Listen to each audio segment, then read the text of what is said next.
Hello, welcome to PSR, People Speaking Rail. I am one of those people. I'm Mike Bowdendistel here at FreightWaves, follow the intermodal industry and CPG industry. And the other person who I usually speak rail with is not here. It's Joanna Marsh, who is out interviewing people. But do want to give her a plug on her articles, which you can find at www.freightwaves.com.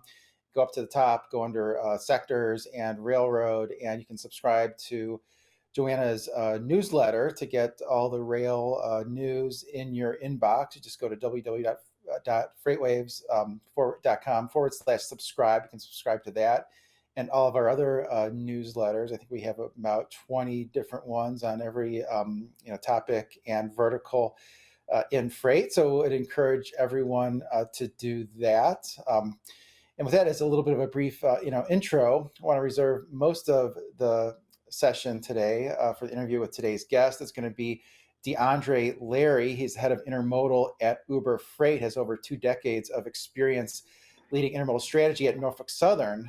DeAndre, thank you for joining me. Hey, Mike, thanks for letting me be on. Great to be here. Absolutely. Happy to have you. First, just want to start. You were at Norfolk Southern for a long time in intermodal. Took the position at Uber Freight. Sort of what interested you about Uber Freight? What drove you to do that? Well, a couple of things. You're right. I spent the first couple of decades of my career totally in the rail domain, working for a large Western rail and a large Eastern rail. And the most recent was with Norfolk Southern. And what excited me about this and previous roles was I wanted to be part of transformational growth. And when I scanned across the space, I felt like there was a tremendous opportunity for intermodal to have a stronger and larger foothold in the North American sort of supply chain presence. And I want to be part of that. And when I began to understand more about Uber Freight and look at what their products were and the breadth of customers that they had and the technology platforms that they had, I thought it'd be a happy marriage. Yeah, that's great. It's encouraging. Recently, when I've asked people if they still think that intermodal is a growth area, lately most people have been pretty encouraged and have said they do, even though, let's say, the last several years it's kind of stalled out as being that sort of historical growth avenue for the railroads. What do you think has held it back during that period of time, and what needs to change for intermodal to again sort of grow faster than other modes of freight? Yeah, thanks. That's a great question. It's a lot in it. So I think people do want optionality. People do want a broader set of capacity than what they see today. People do want lower carbon. I think the freight purchases of the future, that those are 3 characteristics that are true for most, if not all of them. I think over the last couple of years, we went through a pandemic. The world was kind of shutting down and things got really crazy. But I think what people learned from that is that they want optionality, that they want access to more capacity. They want to make sure that their service product and supply chain product is resilient. And I think intermodal and rail offers that to shippers. I believe that the railroads have bought into the idea and have built for and planned for growth in intermodal. And I think that's a big thing. That's a good thing. You've got willing partners. It won't always be easy. If it were easy, intermodal would have already had that growth trajectory. But I think when I look at the customers that we have at Uber Freight, when I look at the share of intermodal of what we will call intermodalable miles that are out there and freight that's out there, it's a small share. So a small increase in that share will have a big impact on volumes. And I think that will help drive the railroads to what their highest hopes are, which is transformational large growth. Yeah, it's good to hear your perspective. That there's opportunity there to certainly take trucks off the road. Why don't you tell us a little bit about your intermodal operation, sort of what your sort of approach you're taking? Are you sourcing capacity from all the railroads? Do you own your own containers? Are you doing your own drayage? Or are you using purchase transportation? And how do you think those things will evolve over time? Yeah, so where we are in the space is we're an asset light carrier. We're a technology based and driven carrier that is asset light. We leverage the railroads rail box programs across all the railroads. We're one of the largest in North America that does that, and that's how we generate capacity for our customers. We drive efficiency through looking at how loads tie together. So you terminate a load in the area, and then you open up another load in that same area, and you help to drive greater efficiency in the railroad's boxes. So that's where we are today. I see that area as being an opportunity for growth.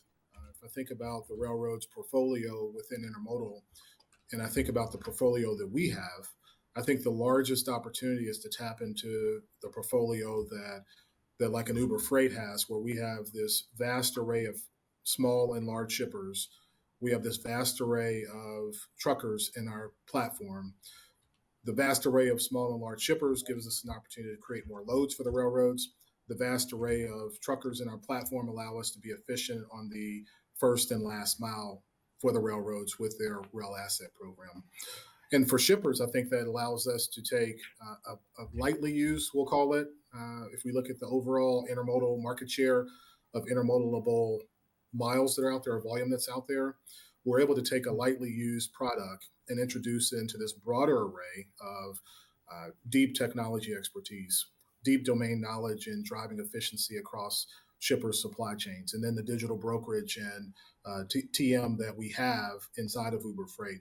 If we can add intermodal to that, I think it creates a very compelling suite of options for our shippers that can only enhance their supply chains. Hmm.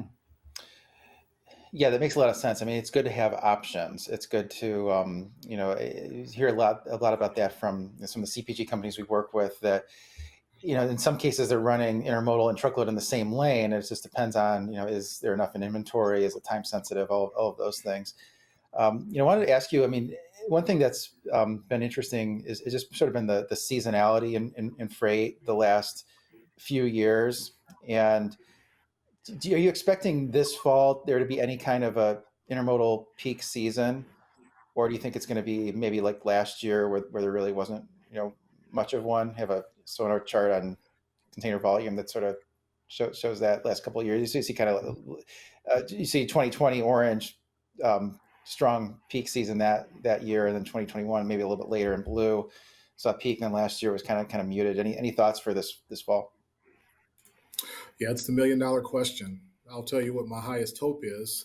I think if you ask 10 people, you'd have half the room that would probably say that, there won't be a peak for a lot of reasons related to the consumer, related to the overall economy. I think you'll have half the room that'll say that there may be, just because historically there just generally has been one. We're planning for one. And so what I mean by that is we're working with our rail partners to make sure that if and when it does occur, we've got the capacity to meet their needs. We're planning for it because, as I said before, we believe shippers want that optionality. And so, again, if we do, you could see yourself in a situation where you might have a demand for more trucks than you'd planned for.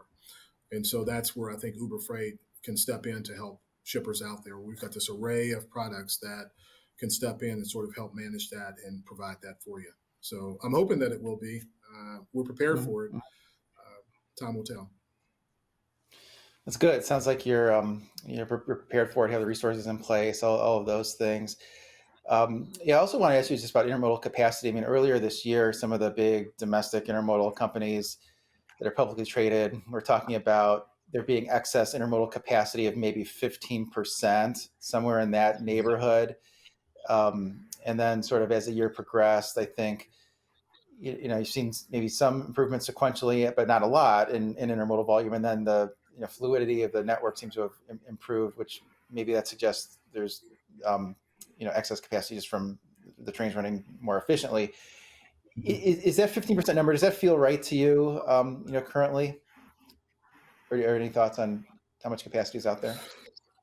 Yeah, I think it'll depend on markets. I think you've got some transitory things that are out there where you've seen some of the things that happened in the northwest part of North America recently, where they had some issues and then they solved those issues, and that capacity is back online. Well, there was a flow of boxes that came out of that area that went to certain inland markets that went to other inland point or entry points into North America to get in. So in those places, you might have experienced some more scarcity in terms of truck capacity, things like that. You see what's going on right now with the Panama Canal and what impact that's possibly having on freight flows coming into North America. Some can Mhm. argue, on one hand, that it might drive freight to the West Coast more. How long that lasts, don't know, but that would be something that would be bearish, or excuse me, bullish to demand on the West Coast. So I think it'll depend on the markets. I think there are certainly markets where you do have surplus capacity, but I think you're also seeing several other markets, and we're hearing of a few here recently that are speaking of higher demand, and you get into that point where you are looking for um, the next best option in those markets because of demand. Mhm. Yeah, that makes sense. A little bit of a market to market basis. I also want to ask you. I mean, I guess on the sort of the service side, sort of how is rail service right now? And I guess maybe related to that, over the past couple of years, we've had all sorts of issues, right? I mean, not having enough containers in the wrong places, not having enough chassis, congestion at the terminals, sort of all of those issues. And where do you feel is the biggest risk to is it sort of network fluidity going forward? Yeah, I think there's so our rail service that we are experiencing right now is, I'll call it, good. I will tell you Mhm. that I believe part of that is because of the size and scale that we bring to our rail partners, where they're attentive to our needs.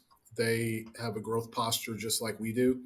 And so I feel like our rail partners are with us in this journey, and we're with them 100%. So I don't feel uncomfortable at all in saying that, we're wide open and have the capacity and the service to meet the growth needs of our current shippers and future shippers. So I'll start with that.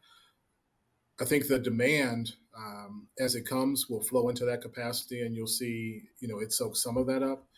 But I don't foresee an issue with rail capacity at all. Mhm. That's great. And then you mentioned your size and scale. You want to put some numbers around that? I mean, I think that was pretty impressive. How many loads you're moving, et cetera. Yeah, so I'll just say we're one of the largest, if not the largest, non-asset carrier in North America and the North American market. We move off both the west and east coast, excuse me, into all the major markets. We play in Mexico to a large degree and a growing degree as you see more of the nearshoring come into play. We're having more and more clients come to us looking for solutions. So as we think about the Mhm. freight flows, if I were a railroad, and why I think we're such a good partner is because I think a lot of the opportunity in your previous question that's out there is for us to bring scale to that.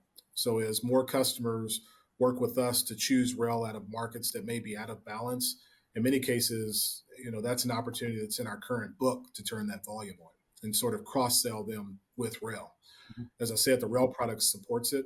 It's just a matter of us working to make sure that we're treating those rail assets with in an efficient manner as if they were our own. And Mhm. it's a matter of us presenting these solutions to clients in a way that allows them to say, this is as good, if not better, option than what I'm doing today. Um, we have the scale in our current customers. We've got, a very large number. That's one of the things that attracted me to Uber Freight is the large array of customers, not just the sheer volume of moves we do, but the array of clients across the portfolio, from small Mhm. shippers to large shippers that Mhm. we do business with. Yeah, that fits nicely with what I want to ask you about next. So we did a white paper together, FreightWaves Mhm. and Uber Freight did, That's right. and I have some art on that. There we go. So you can, if anyone needs this, let me know. I'll send it to you.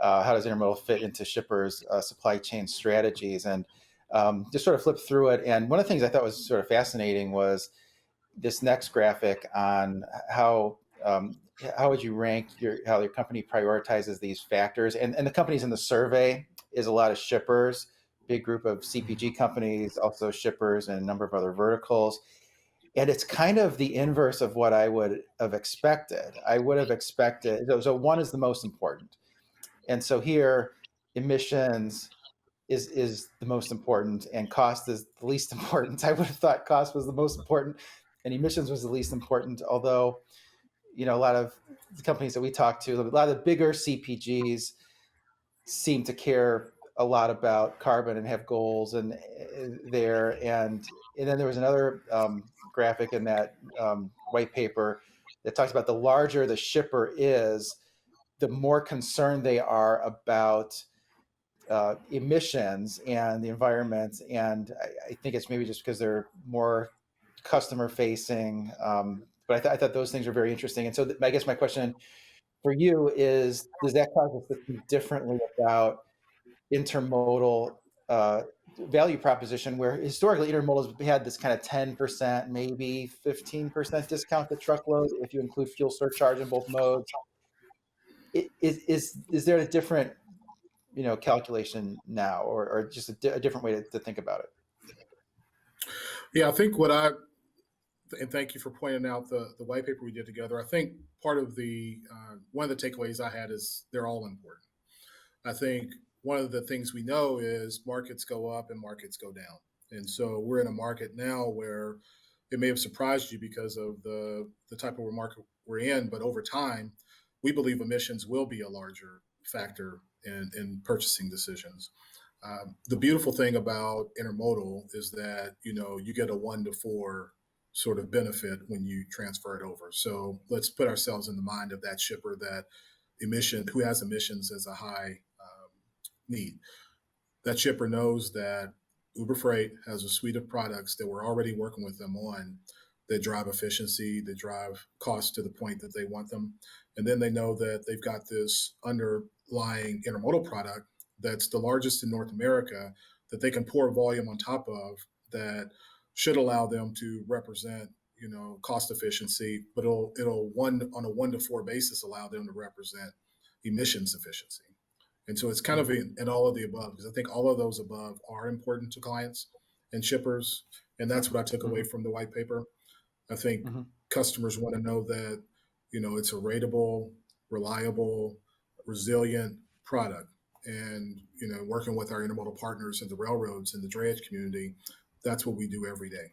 That's what we believe that we can provide to customers each day. Yeah, I think that's true. I think all those things are important. There was one interesting comment made the other day by a company, data tech company that tracks supply chains from end to end.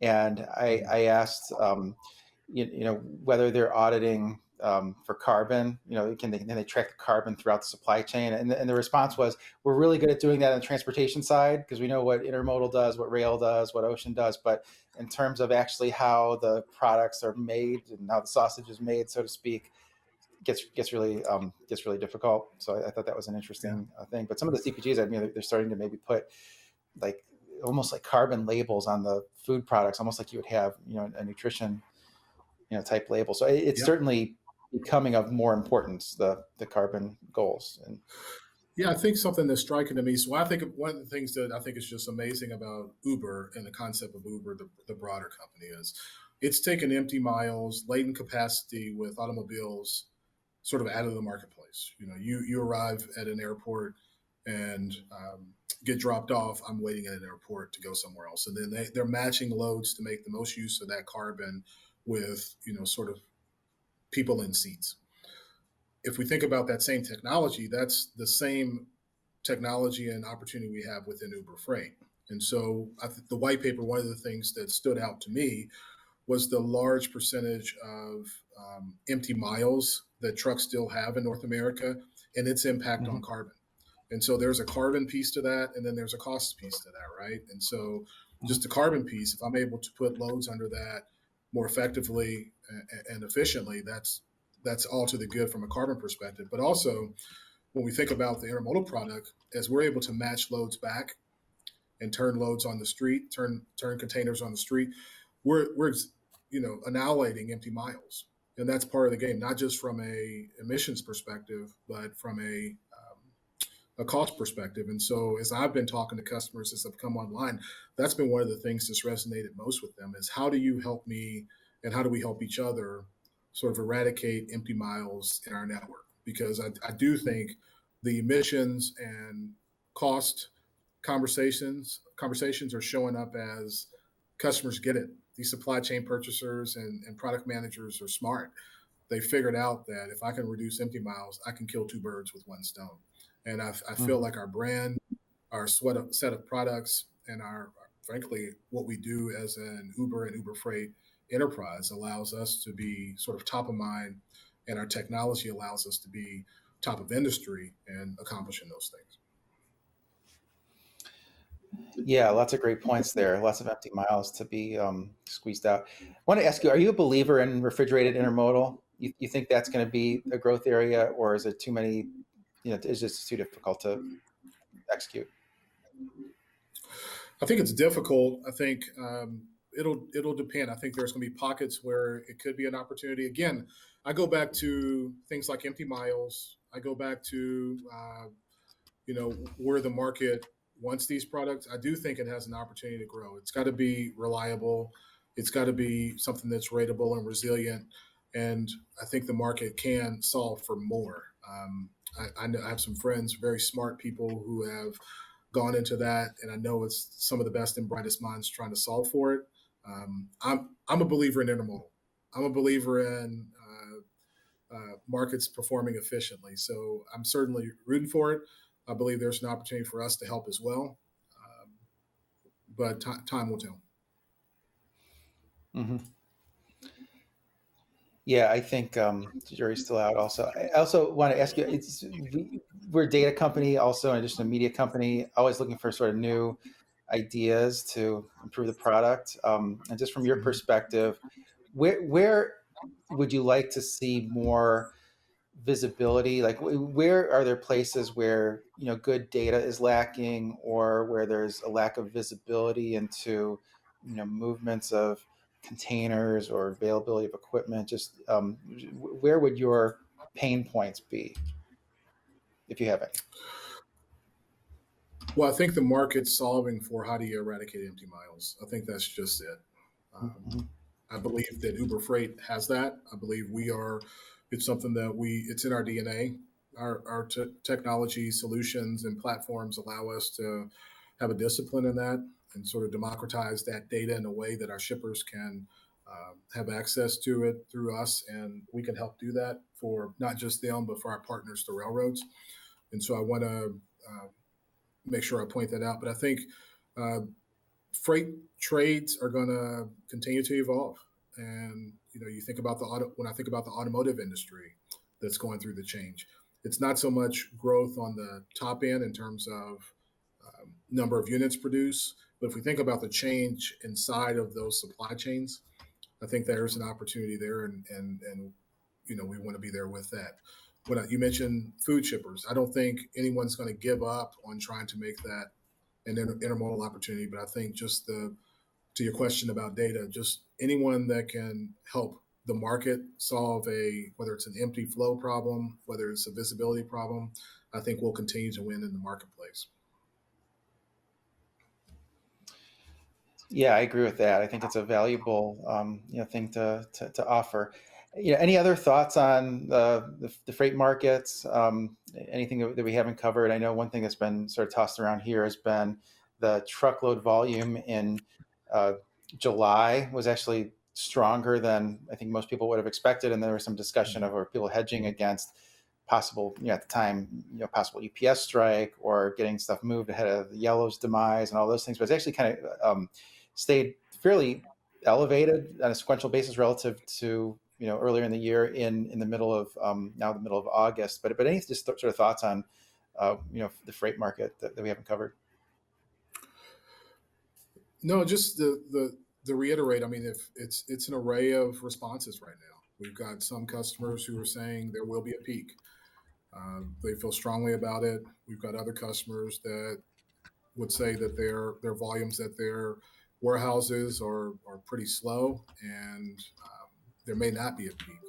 You've got some more structural things that are happening, like I said about freight flows, that could be both a tailwind to that and a headwind. So I think that speaks to the initial challenge that I think shippers are looking for folks like Uber Freight to help them solve is how do you have optionality? The thing I know is whatever I tell you is my prediction, I'll be wrong. And Mhm. so, and I'm in this market every day. But I think if we can plan for multiple scenarios, and I think that's the beauty of the Uber Freight platform, is you've got managed brokerage, you've got digital brokerage, you've got intermodal, you've got air, you've got all these things that can help a shipper meet their supply chain needs. And I think that's the way the world's going to go more so, because I wouldn't be surprised that you and I are sitting here next year wondering what kind of peak it'll be. I think Mhm. the new norm is that things may not look as normal as yesterday looked. Yeah, definitely. Really lack a consensus out there. Yeah, Mhm. DeAndre, I really appreciate you coming on. And how can people reach out to you and Uber Freight?